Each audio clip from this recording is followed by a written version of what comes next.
그 신발은 비닐봉지에 넣으세요. 집 안이 더러워질까 봐요. 며느리가 찌푸린 얼굴로 말했습니다.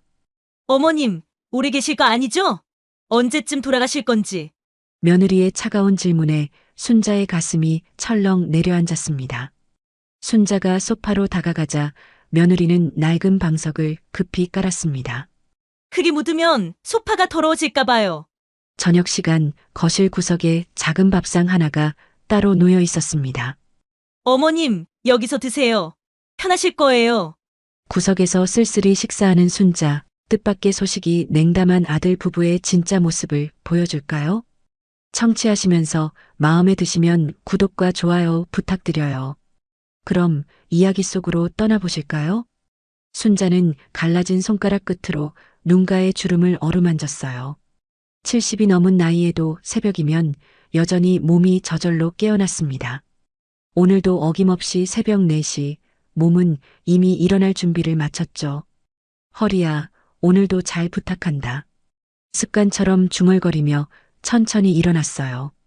창밖은 아직 어두웠지만 순자의 마음속엔 더 깊은 어둠이 자리 잡고 있었습니다. 작은 시골 마을에서 태어난 순자는 18배 남편을 만났어요. 아버지의 뜻에 따라 선을 본 지 열흘 만에 결혼했습니다. 남편은 무뚝뚝했지만 성실했죠. 그렇게 척박한 땅에서 농사를 지으며 함께 삶을 읽었어요. 영철아, 밥 먹자. 학교 늦겠다. 첫 아이 영철이 태어난 날 순자는 생애 처음으로 진짜 행복이 무엇인지 알았어요.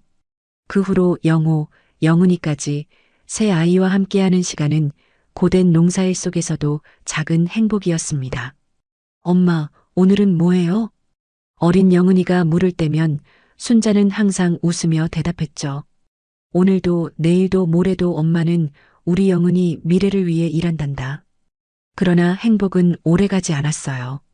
남편이 갑작스럽게 쓰러진 건 영은이가 초등학교에 입학한 해였습니다. 병원에서는 강경화 말기라 했죠. 술을 끊지 못한 대가였습니다. 여보, 애들 잘 부탁해요. 그것이 남편의 마지막 말이었어요. 순자의 눈에서 눈물이 마르기도 전에 장례를 치렀습니다. 울 시간도 없었죠. 이제 혼자서 새 아이를 키워야 했으니까요. 밭에서 허리가 찢어질 듯 아파도 순자는 쉬지 않았어요. 손이 갈라지고 피가 나도 멈추지 않았습니다. 한겨울에도 새벽같이 일어나 꽁꽁 언 논두렁을 걸었죠. 새 아이를 위해서라면 무엇이든 할 수 있었습니다. 엄마, 나 대학 가고 싶어요. 영철이가 고3이 되던 해 조심스레 말했어요. 순자의 가슴이 철렁 내려앉았지만 얼굴엔 미소를 지었습니다. 그래, 가야지. 우리 영철이 꼭 가야지. 그날 밤 순자는 이불 속에서 소리 없이 울었어요. 대학 등록금을 어떻게 마련해야 할지 막막했습니다. 하지만 아이들 앞에선 결코 약한 모습을 보이지 않았죠. 결국 할아버지 때부터 지켜온 논을 조금씩 팔았어요. 영철이와 영호가 대학에 가기 위해서였습니다. 순자의 마음은 찢어졌지만 표정은 담담했죠. 엄마, 저는 대학 안 갈래요. 그냥 일할래요. 막내딸 영은이의 말에 순자는 가슴이 아팠어요.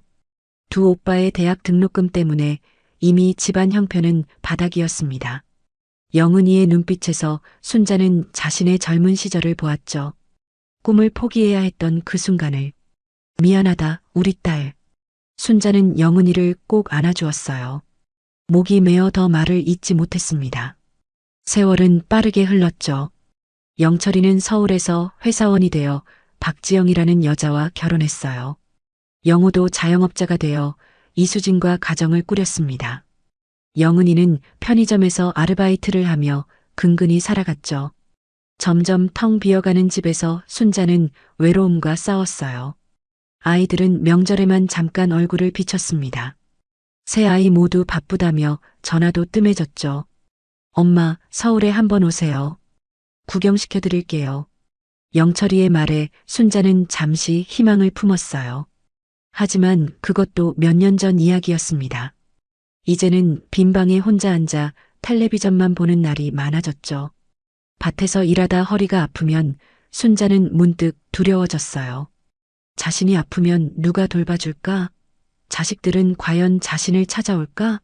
그런 생각을 하면 가슴이 철렁 내려앉았습니다. 세 자녀를 위해 평생을 바친 순자. 하지만 그들이 자신을 위해 무엇을 해줄지는 알 수 없었죠. 희미한 불안감이 순자의 마음 한켠에 자리 잡았어요.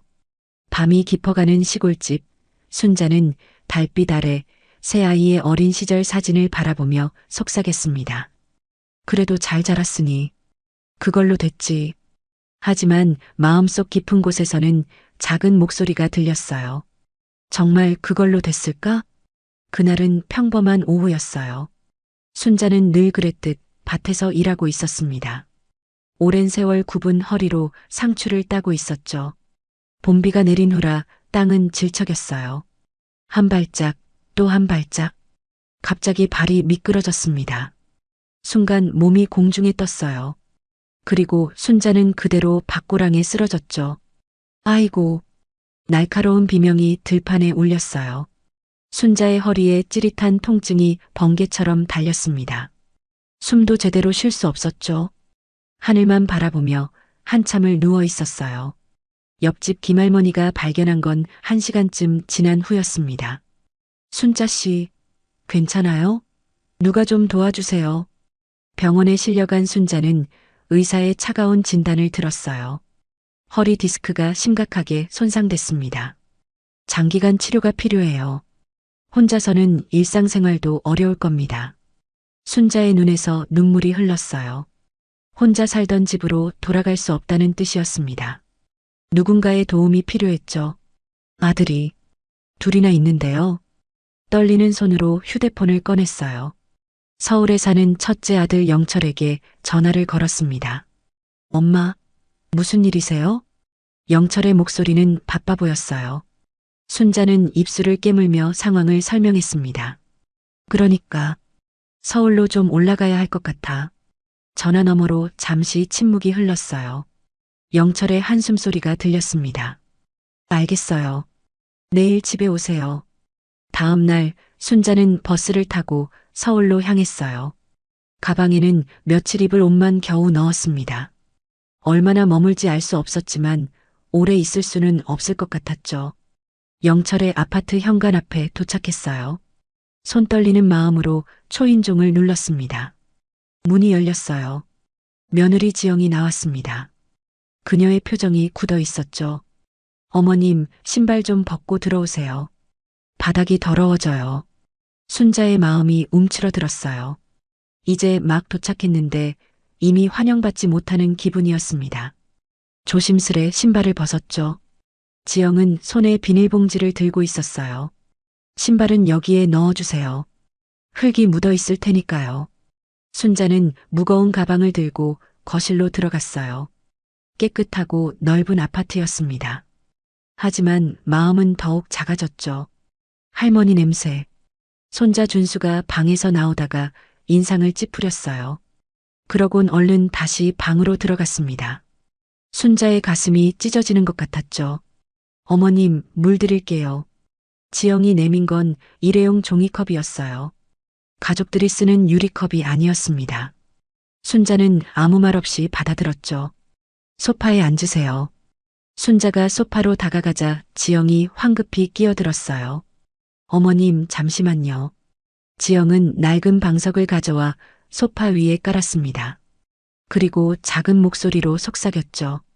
그 옷에 흙이 묻어 있을 수 있으니 소파가 더러워질까 봐요. 순자의 눈가가 뜨거워졌어요. 하지만 꾹 참았습니다. 아들이 들어오면 나아질 거라 생각했죠. 하지만 퇴근한 영철도 별반 다르지 않았어요.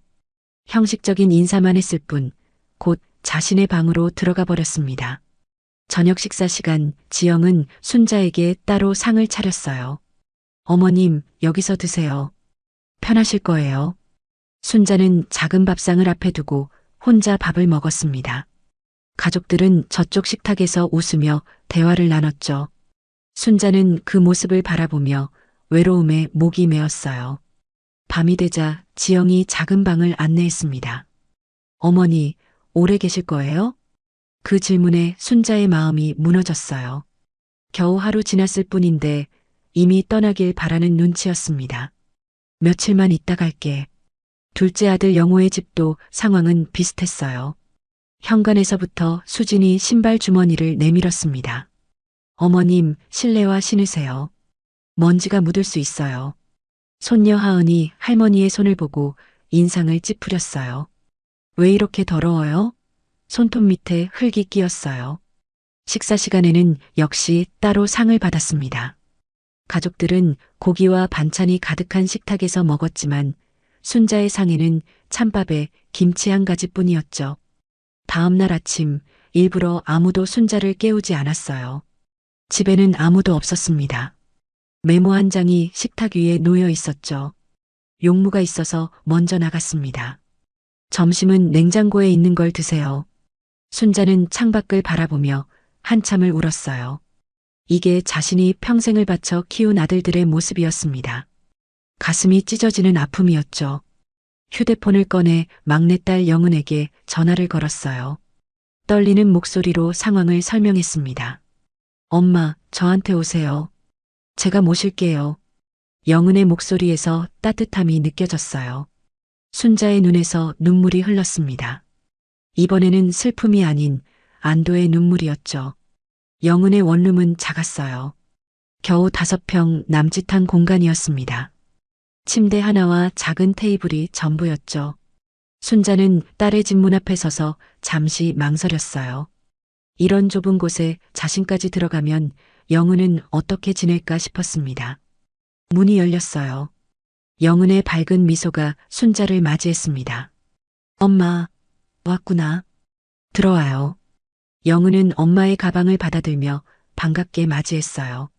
순자는 조심스럽게 안으로 들어갔습니다. 좁은 공간이었지만 깨끗하게 정돈되어 있었죠. 방이 좁아서 미안해요. 그래도 둘이 지내기엔 괜찮을 거예요. 영은의 말에 순자는 가슴이 찡했어요. 두 아들의 넓은 집에서 환영받지 못했던 기억이 떠올랐습니다. 하지만 이 작은 공간에서는 따뜻함이 느껴졌죠. 엄마, 침대에서 자요. 난 바닥에 이불 깔고 잘게. 순자는 고개를 저었어요. 딸에게 더 부담을 주기 싫었습니다. 아니야, 엄마가 바닥에서 잘게. 영은은 단호했어요. 그녀의 눈빛에는 결심이 담겨 있었습니다. 엄마, 평생 저 키우느라 고생하셨잖아요. 이제는 제가 엄마 편하게 해드릴 차례예요. 그날 밤 순자는 딸의 침대에 누웠어요. 옆에서는 영은이 바닥에 이불을 깔고 누워 있었습니다.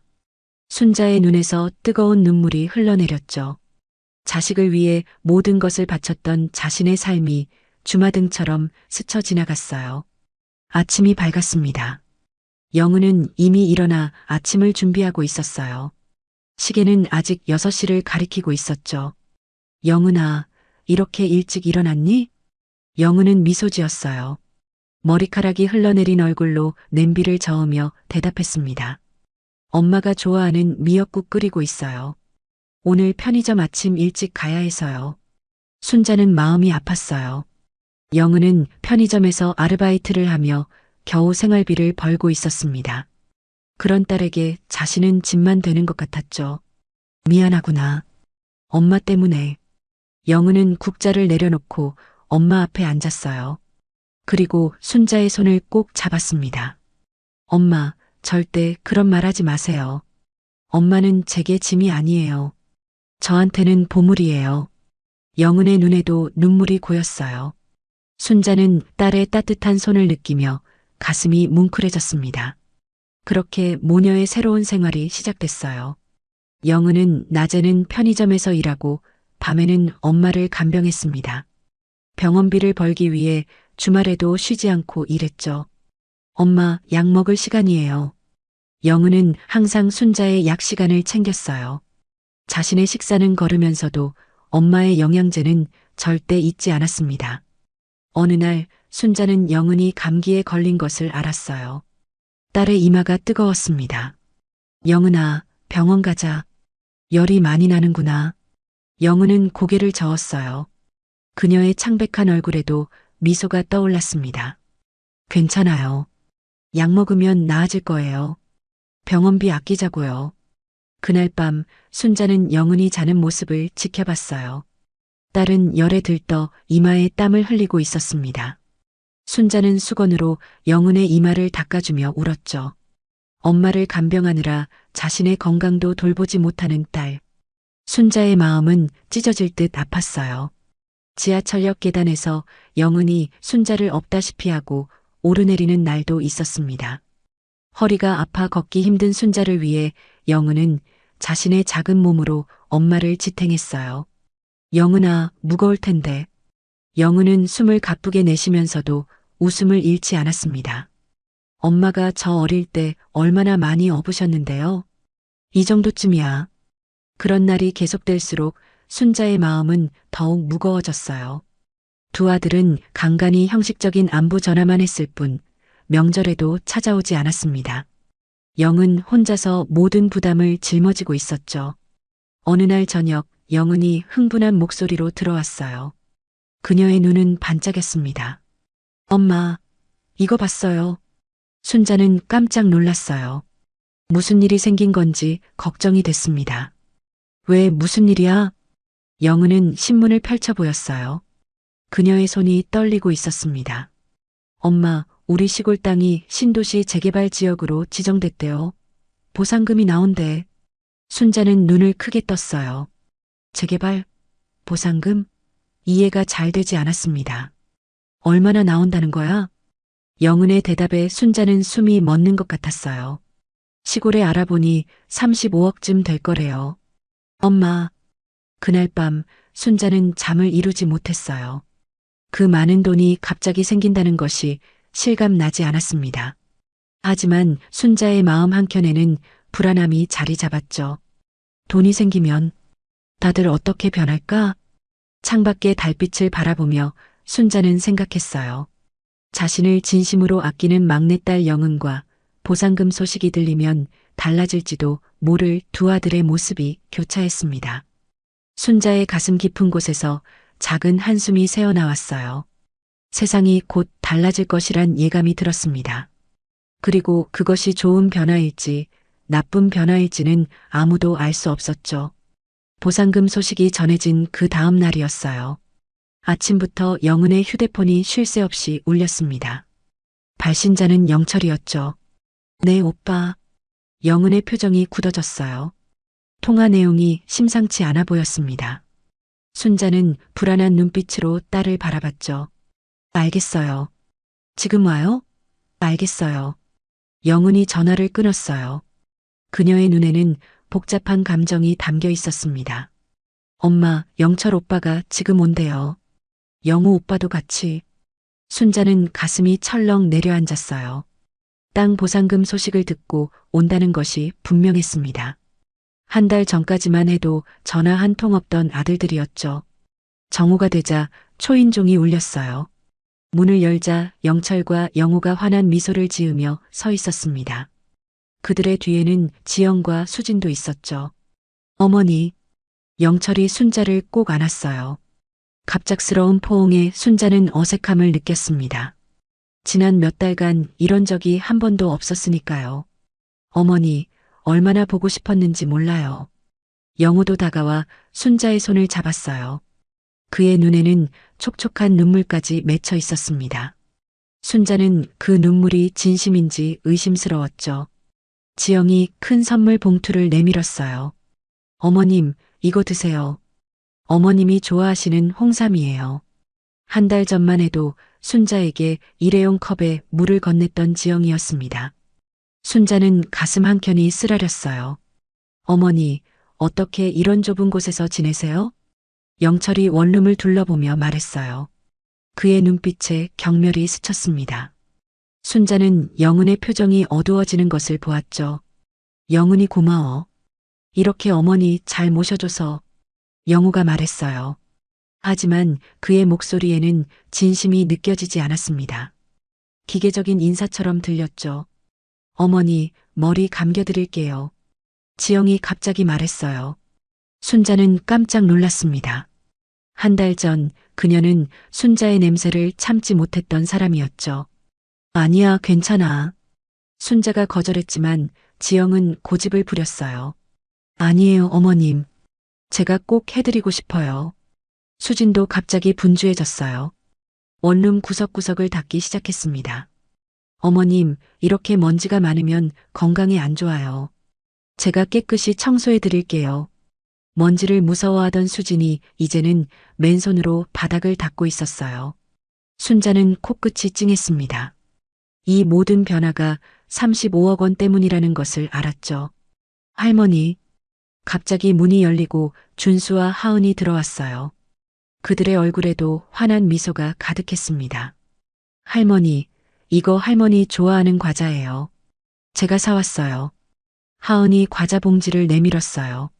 한 달 전 할머니 손이 더러워요라고 말했던 그 아이였습니다. 순자는 슬픈 미소를 지었죠. 어머니, 이제 저희가 모시겠습니다. 영철이 단호하게 말했어요. 그의 목소리에는 명령조가 섞여 있었습니다. 네, 무슨 말이에요, 오빠? 영은이 놀라서 물었어요. 그녀의 눈에 당혹감이 가득했습니다. 영은아, 너도 이해해. 우리가 어머니를 모실 조건이 더 좋잖아. 넓은 집에 방도 따로 있고, 영우가 설득하듯 말했어요. 하지만 그 말 뒤에 숨은 의도가 뻔했습니다. 순자는 가슴이 아팠죠. 엄마는 어떻게 생각하세요? 영은이 순자에게 물었어요. 그녀의 눈에는 두려움이 비쳤습니다. 순자는 고개를 저었죠.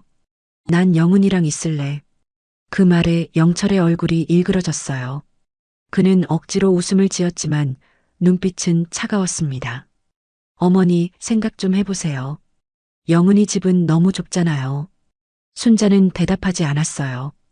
두 아들과 며느리들의 달라진 태도가 소름 끼쳤습니다.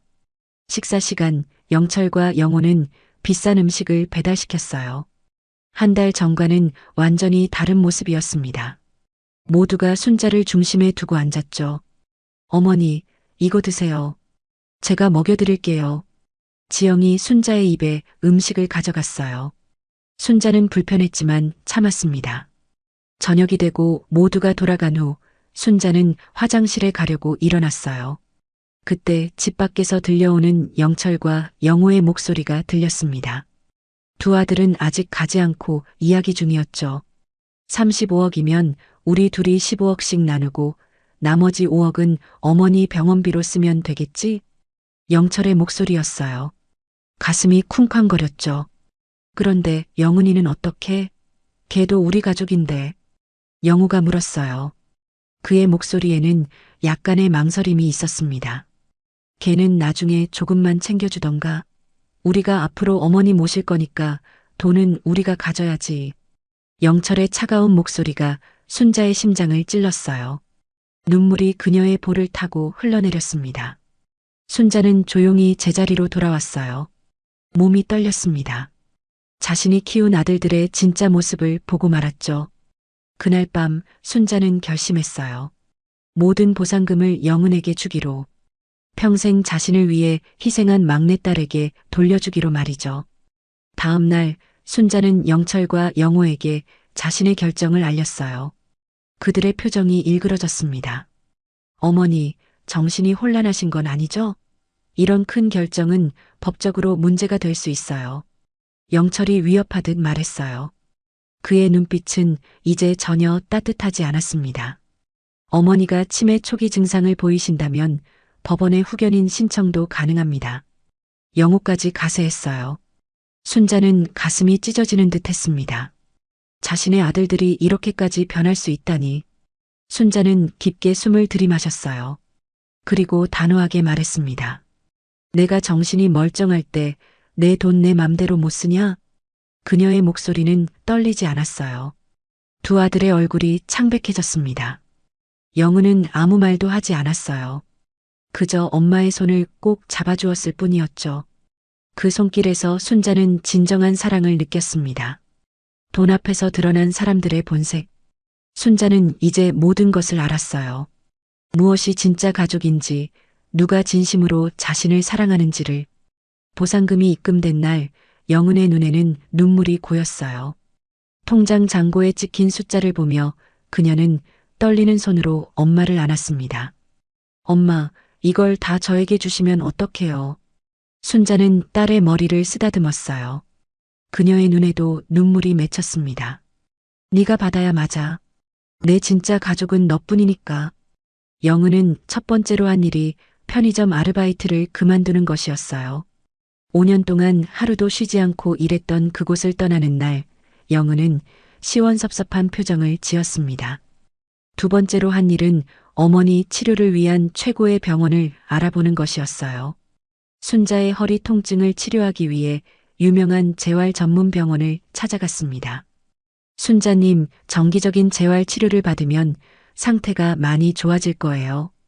의사의 말에 영은은 안도의 한숨을 내쉬었어요.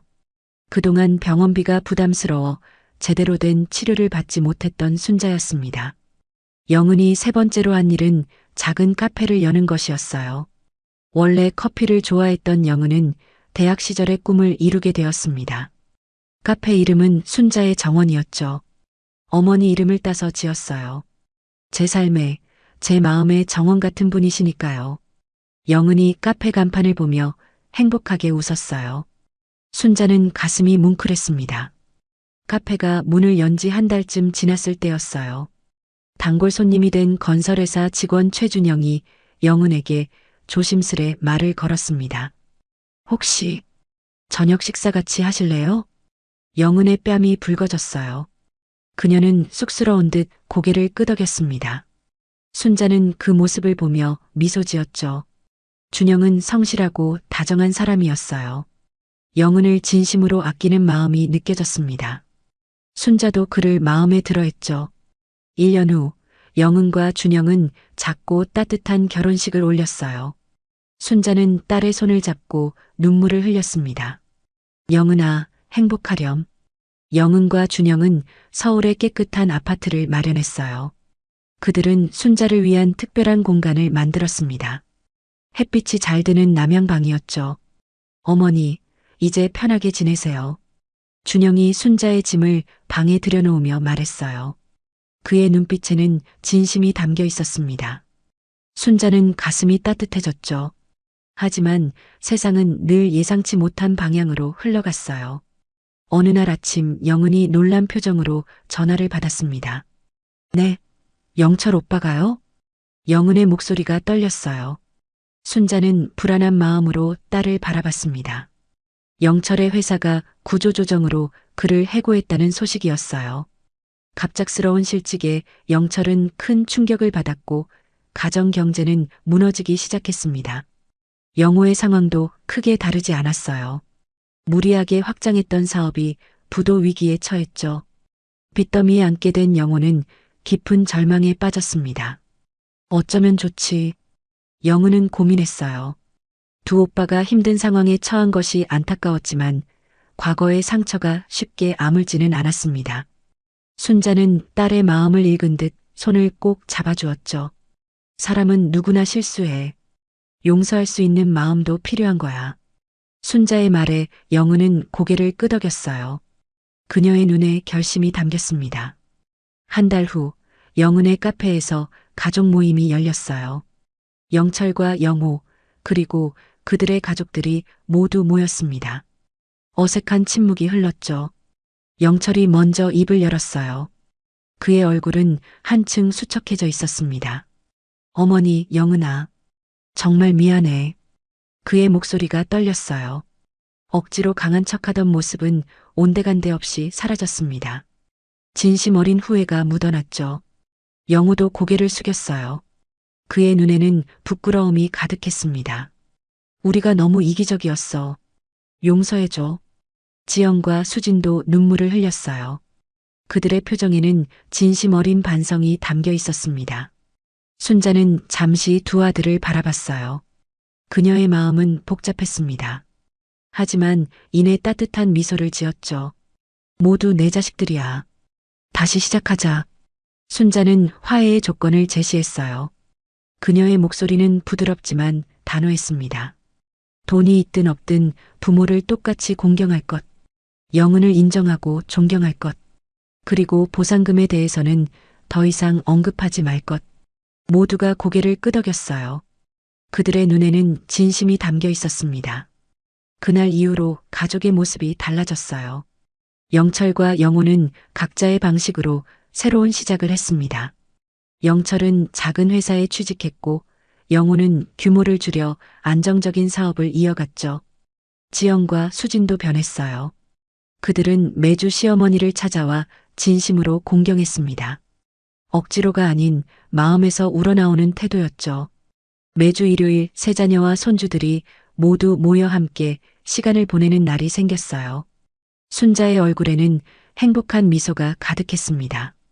할머니, 이거 제가 그린 그림이에요. 준수가 그림을 내밀었어요. 순자는 손자의 머리를 쓰다듬었습니다. 우리 준수가 정말 잘 그렸구나. 하은도 할머니 옆에 바짝 붙어 앉았어요. 그녀의 눈에는 진심 어린 애정이 담겨 있었습니다. 할머니, 제가 숙제 도와드릴게요. 봄이 오고 여름이 지나갔어요. 가을 어느 날 영은이 순자에게 기쁜 소식을 전했습니다. 엄마, 저 아기가 생겼어요. 순자의 눈에 눈물이 고였어요. 딸의 손을 꼭 잡으며 그녀는 행복한 미소를 지었습니다. 우리 영은이 축하해. 따뜻한 온기가 느껴지는 가족들이 모여 있었어요. 순자는 그들을 바라보며 생각했습니다. 돈이 사람을 바꾸는 것이 아니라 그 사람의 진짜 모습을 드러낼 뿐이라는 것을, 그리고 진정한 가족의 의미가 무엇인지를. 저녁 노을이 지는 가운데 순자는 영은에게 조용히 말했어요.